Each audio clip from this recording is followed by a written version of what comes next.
আচ্ছা, প্রথম কথা হচ্ছে এটা কি চ্যাপ্টার 4 না? হ্যাঁ, অধ্যায় 4। অধ্যায় 4 আমরা হচ্ছে কাজ শক্তি ক্ষমতার মধ্যে গতিশক্তি পড়ছি, তারপর স্থিতিশক্তি পড়ছি, তারপর গতিশক্তি থেকে ওই যে কাজ শক্তি উপপাদ্য যেটা সেটাও পড়ছি। যেটা আমরা পড়ি নাই সেটা হচ্ছে শক্তির যে সংরক্ষণশীলতার নীতি আছে, এই শক্তি সংরক্ষণশীলতার নীতির যে প্রমাণের পার্ট। এমনি শক্তি সংরক্ষণশীলতার নীতিটা খুবই সিম্পল, এটা আমরা জানি। কিভাবে আসছে, কেন আসছে, এই আলোচনাটাও আমরা এখন করব না। আমরা জাস্ট এটা প্রমাণটা দেখবো, এবং প্রমাণটা তাও দেখবো আমরা একটা স্পেসিফিক কেসের জন্য। কারণ শক্তির সংরক্ষণশীলতার নীতি যখন আমি বলতেছি, যতগুলো কেস সম্ভব প্রত্যেকটা কেসেই কিন্তু আসলে এই ঘটনাটা ঘটবে। দ্যাট মিনস তুমি একটা বস্তুকে উপর থেকে ছেড়ে দিছো, সে নিচে পড়তেছে, এখানেও যেরকম শক্তি সংরক্ষণশীল থাকবে। একটা স্প্রিংকে টেনে তুমি ছেড়ে দিতেছো, স্প্রিং তারপর দুলতেছে সামনে পেছনে, এখানেও শক্তি সংরক্ষণশীলতা থাকবে, তাই না? না, শক্তির নিত্যতার মূল কথাটা, এটা একটা চমৎকার কথা বলছে যে শক্তির নিত্যতা বা সংরক্ষণশীলতা আমি বলতে কি বুঝি। এখন ব্যাপারটা হচ্ছে সংরক্ষণশীলতা, ঠিক আছে, আদি ইকুয়ালস টু শেষ, এইরকম একটা কনসেপ্ট থেকেই সংরক্ষণশীলতার ব্যাপারটা আসে। তোমরা আমার শীটের মধ্যে দেখবা আমি দুই রকম বলের কথা বলছি। একটা হচ্ছে রক্ষণশীল বল, আর একটা হচ্ছে অরক্ষণশীল বল। রক্ষণশীল বল বলা হয়েছে যে সকল বলের দ্বারা কৃত কাজ আবার ফেরত পাওয়া যায়, ওই যে W loop equals to zero, গতকালকে যে তুমি প্রশ্নটা করছো।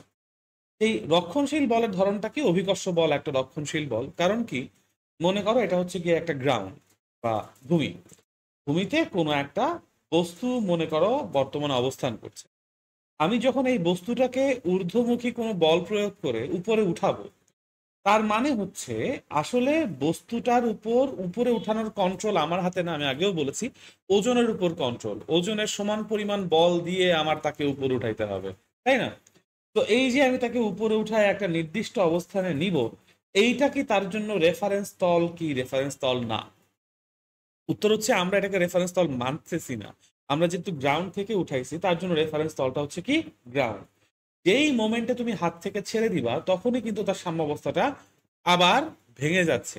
যতক্ষণ তুমি হাত দিয়ে উপরে উঠায় রাখছো ততক্ষণ পর্যন্ত বস্তুটা কি অবস্থায় আছে?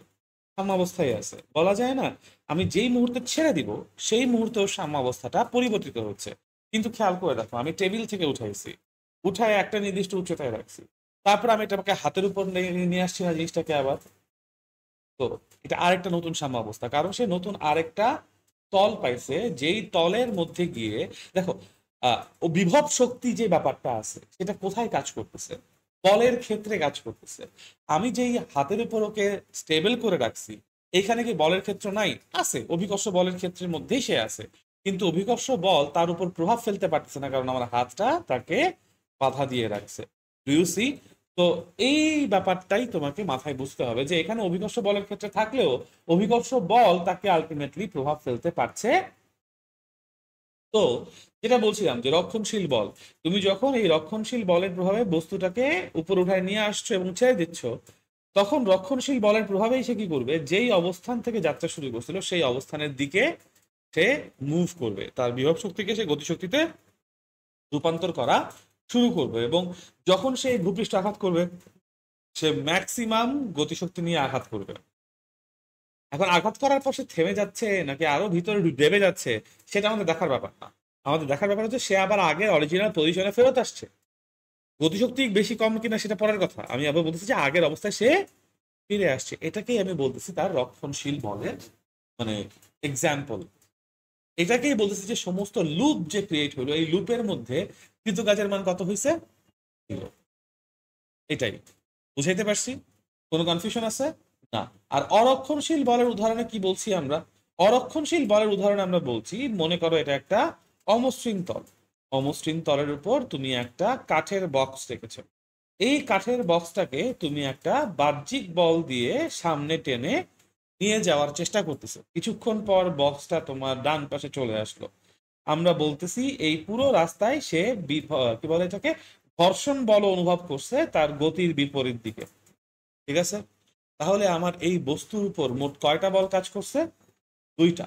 একটা হচ্ছে আমি সামনের দিকে টান দিছি, আর একটা হচ্ছে লব্ধি বল বা সরি ঘর্ষণ বল যেটা পিছনের দিকে কাজ করছে, ঠিক আছে? এখন তুমি যদি আবার এই বস্তুটাকে পুনরায় ডান দিক থেকে বাম দিকে নিয়ে আসো, তাহলে আবার নতুন করে কাজ করতে হবে না? ঘর্ষণ বলের বিরুদ্ধে তুমি যে কাজ করছো এতক্ষণ, সেই কাজটা কি তুমি আর ফেরত পাচ্ছ, নাকি নতুন করে আবার শক্তি অপচয় করে কাজ করতে হচ্ছে? শক্তি অপচয় না বলি, খরচ বলি, শক্তি খরচ করে কাজ করতে হচ্ছে। তাহলে আমি তো মোট লুপের কাজ কখনোই শূন্য পাচ্ছি না, পাচ্ছি না। এটাকেই আমরা বলছি যে আসলে আমার পুরো সিচুয়েশনটার মধ্যে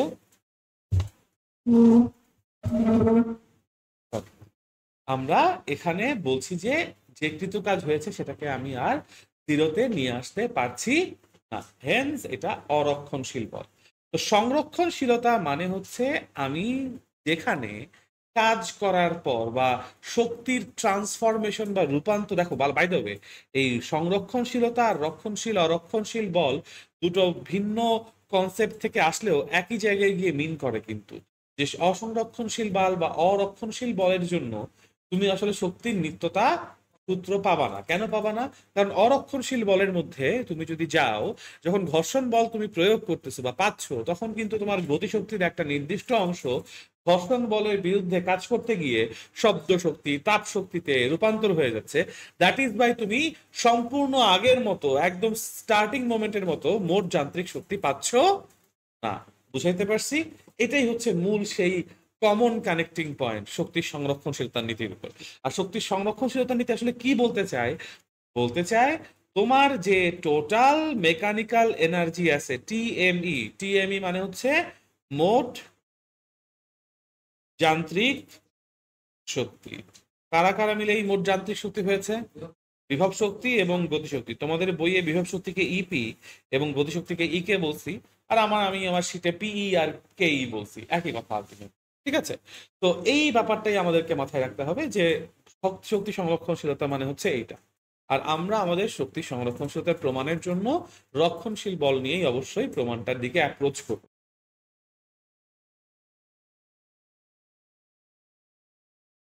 ঠিক আছে? এই পর্যন্ত তো আশা করি বুঝতে কারো সমস্যা নাই কোনো। Very good. এখন তাহলে আমরা প্রমাণের দিকে যাই। প্রমাণটা করব আমরা অভিকর্ষ বলের বিরুদ্ধে।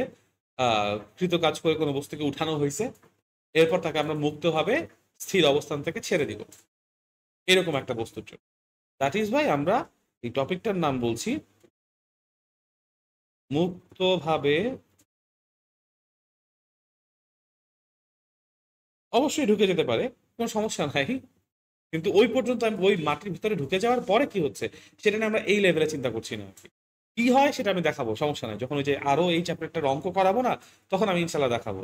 অনেক সময় এরকম হয় উপর থেকে একটা পেরেক ফেলে দিছো, পেরেকটা মাটির ভেতর পর্যন্ত ডুবে গেছে, জাস্ট মাটির উপরেই দাঁড়ায় থাকে, তাই হয় না? মানে এরকম চোখা জিনিস যদি তুমি কাদা মাটির মধ্যে ফেলো, দেবে যাবে না? ওই ব্যাপারটাতে আসলে হয়টা কি, সেখানে কিভাবে আমার শক্তির সংরক্ষণশীলতার নীতির ব্যাপারটা ঘটবে সেটা আমরা পরে দেখবো ইনশাল্লাহ। এরকমও তো হইতে পারে যে বস্তুটা ভেঙে টুকরো টুকরো হয়ে গেছে, মাটিতে পড়ে কাচের বাটি পড়ছে, তাই না? ওখানেও কি শক্তি সংরক্ষণশীল থাকবে না? থাকবে। কিন্তু আঘাত করার পরে বা মাটিতে আসার পরে কি অবস্থা হয়েছে সেটা নিয়ে আমরা এই মুহূর্তে কনসার্ন থাকতেছি না। আমরা খালি এতটুকুতেই খুশি যে ও মাটি পর্যন্ত আসতে পারছে, আরে ভাই চমৎকার, সাব্বাস, মাটি পর্যন্ত আসছস। ঠিক আছে? তো মুক্তভাবে পড়ন্ত বস্তুর জন্য শক্তির সংরক্ষণশীলতা।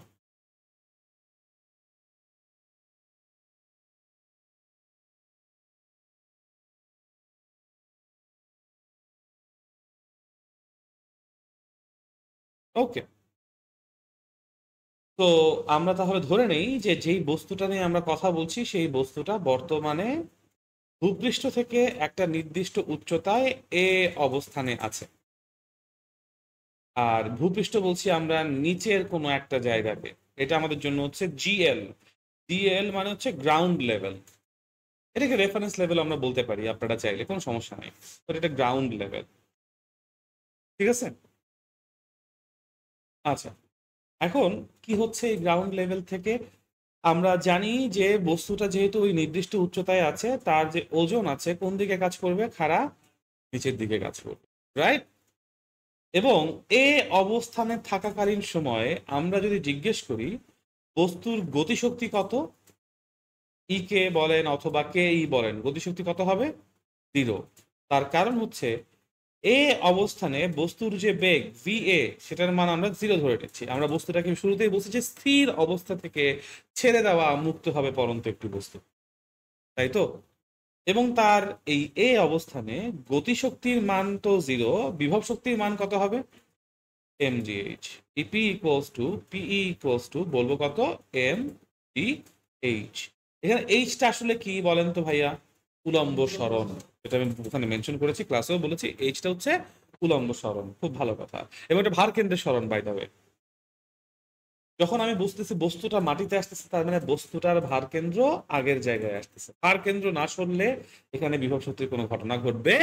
অ্যান্ড দ্যাট ইজ ওয়াই যখন আমরা কুয়া খালি করার অঙ্ক করব সামনে, কুয়া খালি করার ক্ষেত্রে যে কোনো কিছু ক্ষেত্রে আমাকে ভার কেন্দ্রের ব্যাপারটা মাথায় নিয়ে আসতে হবে। আচ্ছা, এনিওয়েজ, তো আমরা যে আগের আবার আলোচনা যদি ফেরত আসি, যে ই কে ইকুয়ালস টু কে এমজিএইচ, তাহলে আমরা যদি এখন জিজ্ঞেস করি এ অবস্থানে আমার মোট যান্ত্রিক শক্তি বা total mechanical energy at point A কত হবে? mgh। এটা নিয়ে কোনো সন্দেহ কারো আশা করি নাই। এখন একটা নির্দিষ্ট সময় আমরা এই বস্তুকে মনে করেন অ্যালাউ করলাম যে এই সময় পর্যন্ত আপনি গতিশীল থাকবেন। এটা মনে করেন আমাদের জন্য টি ইকুয়ালস টু জিরো ছিল, ঠিক আছে? একটা নির্দিষ্ট সময় পর আমরা দেখলাম বস্তুটা পি অবস্থানে আসছে। বস্তু কিন্তু একই, অবস্থান ভিন্ন বলে আমি ভিন্ন কালার কোড দিয়ে দেখাচ্ছি। বস্তু একই অবস্থানে আসছে। এ অবস্থান থেকে বস্তু এখন বি অবস্থানে যখন আসতেছে বা অবস্থান করতেছে, বি অবস্থানে থাকাকালীন সময়ে তার টোটাল বিভব শক্তি কত যদি আমাকে জানতে হয়, তাহলে যেটা করতে হবে আমাকে আগে ধরে নিতে হবে যে এ অবস্থান থেকে বি অবস্থান পর্যন্ত একটা রৈখিক লম্ব দূরত্ব সে অতিক্রম করছে। কোন দিকে? নিচের দিকে। এই দূরত্বটাকে আমরা বললাম মনে করেন হচ্ছে কতটুকু? এই ওয়াই। এ থেকে বি পর্যন্ত এটা হচ্ছে ওয়াই দূরত্ব অতিক্রম করছে। আর একদম নিচ থেকে উপর পর্যন্ত আমার যে উচ্চতাটা আছে, সেই উচ্চতাটা আমরা বলছি উলম্ব সরণ কতটুকু? এইচ, তাই না? তাহলে বি বিন্দুটা ভূপৃষ্ঠ থেকে কতটুকু উচ্চতায় আছে এটা আমরা নিশ্চয়ই চিত্র দেখে বুঝতে পারতেছি না? বি বিন্দুটা ভূপৃষ্ঠ থেকে এইচ মাইনাস ওয়াই উচ্চতায় আছে, রাইট? আমি তাহলে বি অবস্থানে থাকাকালীন সময় আমি যদি এটাকে একটু সেপারেট জায়গা দিয়ে মার্ক করি, আসলে হইল না, তাই না? হইল না বলতে সোজা হইল না লাইনটা। আমি একটু সোজা করার ট্রাই করে দেখি। ওকে, তোমার হাতে বা লেখা বাঁকা ওই জায়গায়, সমস্যা নাই। তো আমরা যদি এখন বলি যে বি অবস্থানে থাকাকালীন সময় আমার বস্তুর ইপি কত? EP mg into h minus y বলতে পারি? কোনো সন্দেহ আছে?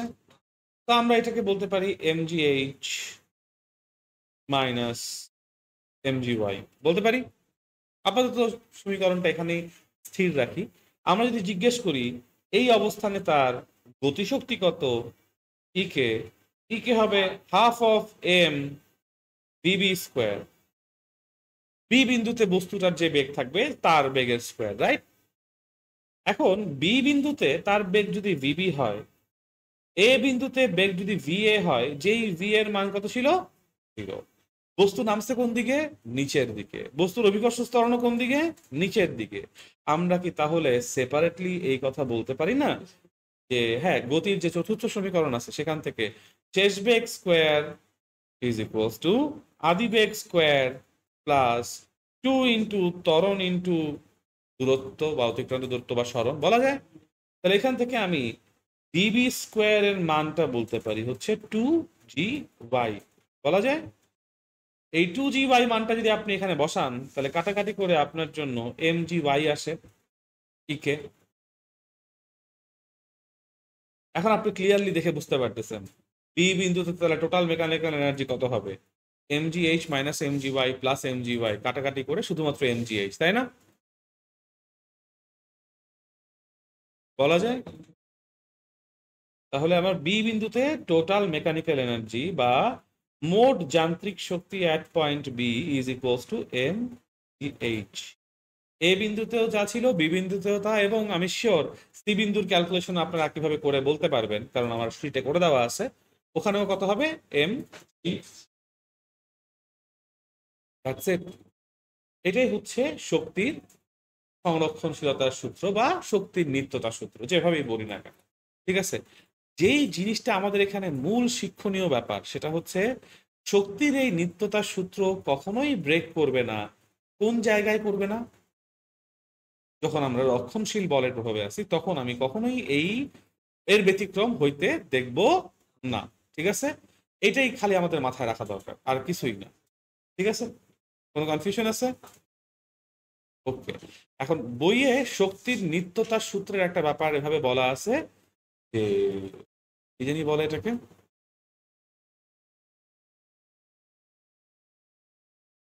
মহাবিশ্বে মোট শক্তির পরিমাণ নির্দিষ্ট এবং অপরিবর্তনীয়। শক্তি কখনো ধ্বংসও হয় না, সৃষ্টিও হয় না, শুধুমাত্র এক রূপ থেকে অন্য রূপে পরিবর্তিত হয় মাত্র। এটাই। এখন ক্ষমতার কথা যদি বলি, ক্ষমতা খুবই সিম্পল একটা টার্ম ভাইয়া। ক্ষমতার বাংলা টার্ম হচ্ছে কি ক্ষমতা, ইংরেজি মান হচ্ছে পাওয়ার, তাই না? পাওয়ারকে বলা হয়েছে কি একক সময়ে কৃত কাজ। একবারে সিম্পলি যদি আমি ইউনিট দিয়ে বুঝাই, 1 ওয়াট সমান হচ্ছে,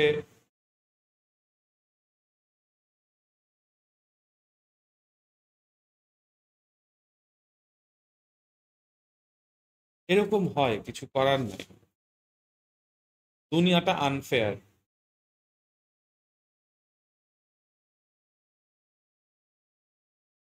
সবসময়। হ্যাঁ, এটা এরকম হয় কারণ ওই পাশে অর্ণব যেই পদ্ধতিতে ক্লাস নেয় আমিও সেই পদ্ধতিতে ক্লাস নেই, তো একটু এরকম বাড়ি খায়, করার নাই আপাতত। আসছে না? আসবেই, আলো আসবেই।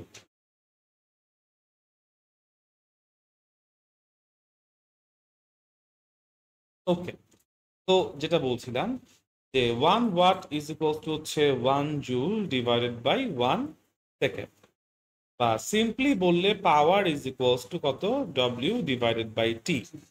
এখন একটা জিনিস দেখো, এই যে ডব্লিউ কে কি আমরা বল ইনটু সরণ বলতে পারি না ভাইয়া? আচ্ছা, এখন এফ কে আলাদা করে নিয়ে এসে S/T এটাকে আর ডান পাশে নিয়ে যাওয়া যায় না? কোনো একটা বস্তু ধ্রুব বেগে গতিশীল আছে, স্থির বেগে গতিশীল আছে, তার জন্য আমরা এফ ইন্টু ভি মানে S/T কে কি ভি বলতে পারি না? তো ক্ষমতার দুইটা সূত্র পাচ্ছি আমরা, একটা হচ্ছে এফ ইন্টু ভি আর একটা হচ্ছে W/T। W/T যে কোনো সিচুয়েশনে যে কোনো ক্ষেত্রে ব্যবহার করা যাবে, বাট এফ ইন্টু ভি তখনই ব্যবহার করতে পারবো যখন আমরা সমবেগে, শুধুমাত্র সমবেগে। কারণ তুমি এখানে কেন S/T বসাইতে পারছো, ভি সমবেগ, সমবেগ ছাড়া তো S/T বসানো যেত না, তাই তো? না, এটাই খালি একটু খেয়াল রাখতে হবে, দ্যাটস ইট। ঠিক আছে, কোনো কনফিউশন আছে, কোনো প্রশ্ন আছে? আর এরপর আছে হচ্ছে কর্মদক্ষতা বলে একটা টপিক। কর্মদক্ষতার মতো সিম্পল টপিক আর আসলে খুব একটা নাই, মানে সূত্রের পার্সপেক্টিভ থেকে। অঙ্ক তোমাদের কাছে কঠিন লাগে কারণ আসলে ওই যে প্রশ্নটা পড়ে আমরা বুঝতে পারি না যে কোনটা ইনপুট হবে আর কোনটা আউটপুট হবে। কর্মদক্ষতাকে আমরা কি দিয়ে প্রকাশ করি? হ্যাঁ, কিন্তু কি দিয়ে প্রকাশ করি? ইটা। বইয়ে কিন্তু ইটার সাইনটা আছে, আমার নোটে কিন্তু ইটার সাইনটা নাই। আমি তোমাদেরকে আগেও বলছি এই ডিসিশন গুলো আমার ইচ্ছা করে নেওয়া, মানে এমন না যে আমি এটা লিখতে পারবো না, কারণ আমি ইকুয়েশন যদি লিখতে পারি নোটের মধ্যে, ইটাও লেখাটা কঠিন কিছু না, কিন্তু আমি ইচ্ছা করে কেন দিছি, কারণ বইয়ের উপর তোমার ডিপেন্ডেন্সি রাখতে হবে। আমরা ধরো এই যে যেটা দেখলাম বা যত জায়গায় কথা বললাম, এবার রেজাল্ট খারাপ হওয়ার one of the main reason হচ্ছে ছেলেপেলে বই পড়ে না। যেহেতু ছেলেপেলে বই পড়ে নাই, গাইড পড়ছে বেশি, তারা জানেই না বইয়ে কি আছে আর বইয়ে কি নাই। এবং বইয়ের একটা লাইনকে চাইলে বড় করে ব্যাখ্যা করে অনেক বড় সূত্রের প্রতিপাদন করে ফেলা যায়, এরকম লাইনও বইয়ে আছে। কিন্তু আমরা যেহেতু বই পড়ি না, আমরা সেই প্রশ্নগুলো টিচারদেরকে এসে করি না। অ্যাজ আ রেজাল্ট আমরা মনে করি যে প্রশ্ন কমন আসতেছে না বা বইয়ের বাইরে থেকে টপিক আসছে, আসলে বইয়ের বাইরে থেকে টপিক আসে নাই। MCQর কথা বলো আর সিকিউর কথা বলো। এখন দেখো, আমি যে নোটটা দিছি তোমাদেরকে, এটা কি ফুল অ্যান্ড ফাইনাল? অবশ্যই না। তুমি যখন বই পড়বা, বই পড়ে এসে আমাকে যখন কোয়েশ্চেন করবা যে ভাইয়া স্যার এই জিনিসটা আমি বইয়ে দেখছি, এটাকে কিভাবে আসলে আমরা ব্যাখ্যা করতে পারি, এইটাকে আমরা আসলে, আমি তো আপনার নোটে পাই নাই বা ক্লাসেও আপনি আলোচনা করেন নাই, তখন আমার সুযোগ হবে ওই জিনিসটা নিয়ে ক্লাসে আলোচনা করার, এবং তারপর আমি বাসায় গিয়ে ওইটাকেও নোটে ইনক্লুড করতে পারবো।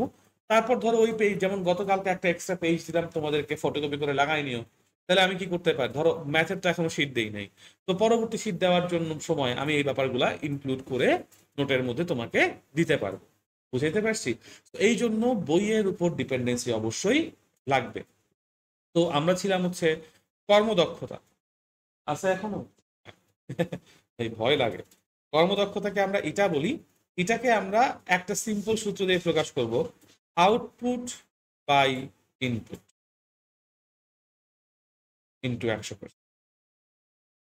কোনটা আউটপুট আর কোনটা ইনপুট ভাই, এই জিনিসটা তুমি একটু নিজেরা তোমরা বই পড়ে প্রশ্ন পড়ে বুঝতে হবে। এখানে আসলে আমি তোমাকে কোনোভাবে হেল্প করতে পারবো না। কেন সেটাও বলে দিই। তুমি যখন বই পড়তেছো বা প্রশ্ন পড়তেছো, প্রশ্ন পড়ে তুমি বুঝতে পারবা যে তোমার কাছে মনে করো বলা হয়েছে যে একটা কি বলে এটাকে, ওয়াটার হিটার দিছে। এই ওয়াটার হিটার টোটাল 100 ওয়াট ক্ষমতা তার গায়ে লেখা আছে, মানে এটা 100 ওয়াটের ওয়াটার হিটার। তার মানে কি ও 100 ওয়াটের কাজ দিবে? জীবনেও না। হিটারের গায়ে যেটা লেখা থাকে সেটা হচ্ছে ও কতটুকু পাওয়ার কনজিউম করবে কানেকশন দিলে। তার মানে তুমি যখন কানেকশন দিবা, এই ওয়াটার হিটার 100 ওয়াটের পরিমাণ পাওয়ার তোমার কানেকশন থেকে নিবে। এটা হচ্ছে হিটারের জন্য ইনপুট। এরপর কি করছে, সেই ওয়াটার হিটার গিয়ে একটা নির্দিষ্ট সময় ধরে নির্দিষ্ট পরিমাণ পানিকে গরম করছে। তোমাদের যেহেতু চ্যাপ্টার 6 সিলেবাসে নাই, চ্যাপ্টার 6 একটা সূত্র আছে যে কোনো একটা এরকম পানি বা তাপ শক্তির যে পরিবর্তন, সেই তাপ শক্তির পরিবর্তনের সূত্র আছে একটা, ওটা দিয়ে ক্যালকুলেট করা যাবে। সো ধরো তোমাকে বলা হইলো তুমি 10 কেজি ভরের পানি ওয়াটার হিটার দিয়ে গরম করছো, এবং গরম করে তার টেম্পারেচার তুমি 10 ডিগ্রি সেলসিয়াস থেকে 90 ডিগ্রি সেলসিয়াসে নিছো। তার সূত্র হচ্ছে 10 কেজি ইন্টু 4200 বলে একটা মান আছে, এটাকে পানির আপেক্ষিক তাপ বলে। হ্যাঁ, 9-এ ছিল। হ্যাঁ, ইন্টু ইন্টু তোমার তাপমাত্রার পার্থক্য কত করছো, 10 থেকে 90। তাপমাত্রার পার্থক্য হচ্ছে 90 - 10। এই ক্যালকুলেশনটা করলে তুমি কতটুকু তাপ শক্তি উৎপন্ন করতে পারছো তোমার ওয়াটার হিটার দিয়ে, তুমি সেই হিসাবটা পেয়ে যাচ্ছ। তাহলে ওয়াটার হিটার তুমি কি কাজে ব্যবহার করছো, তাপ শক্তি উৎপন্ন করার কাজে ব্যবহার করছো। যেই শক্তিটা তুমি পাইছো এটা তোমার জন্য কি তাইলে আউটপুট। তোমার হিসাব হবে এই উপরেরটা ডিভাইডেড বাই নিচেরটা ইন্টু 100। আসলে 100 ওয়াটের ওয়াটার হিটার দুনিয়াতে নাই, এটা অ্যাটলিস্ট 1000 ওয়াটের হবে, আরো বেশিও হইতে পারে।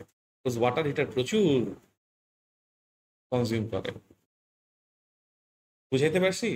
কোনো কনফিউশন আছে? হ্যাঁ, ভেরি গুড, ভেরি গুড। তো এটাই এটাই হচ্ছে গিয়ে আমাদের কর্মদক্ষতা। কর্মদক্ষতার আরো ডিটেইলস আমরা আসলে আজকে আর ক্লাসে দিতে যাচ্ছি না, কারণ যেহেতু এই পরীক্ষাটা এই চ্যাপ্টার সিলেবাসে নাই। নেক্সট শুক্রবার, এটা কত তারিখ, 18 তারিখ পরে, 18 তারিখে আমরা ইনশাল্লাহ চ্যাপ্টার 7 শুরু করব। ঠিক আছে? বাট বাটটা হচ্ছে চ্যাপ্টার 7 শুরু করার আগে একটা প্রি রিকুইজিট হচ্ছে চ্যাপ্টার 1 থেকে 4 খুব ভালো মতো পড়া থাকতে হবে, অ্যাটলিস্ট থিওরিটিক্যাল পার্টটা। তোমাদের আগামী 7 দিনের কাজ হচ্ছে চ্যাপ্টার 1 থেকে 4, 1 তো ধরো যতটুকুই পড়াইছি, মানে আসলে 2 থেকে 4, 2, 3, 4, এই 3টা চ্যাপ্টার একটু ভালো মতো রিভিশন দেওয়া, জাস্ট রিভিশন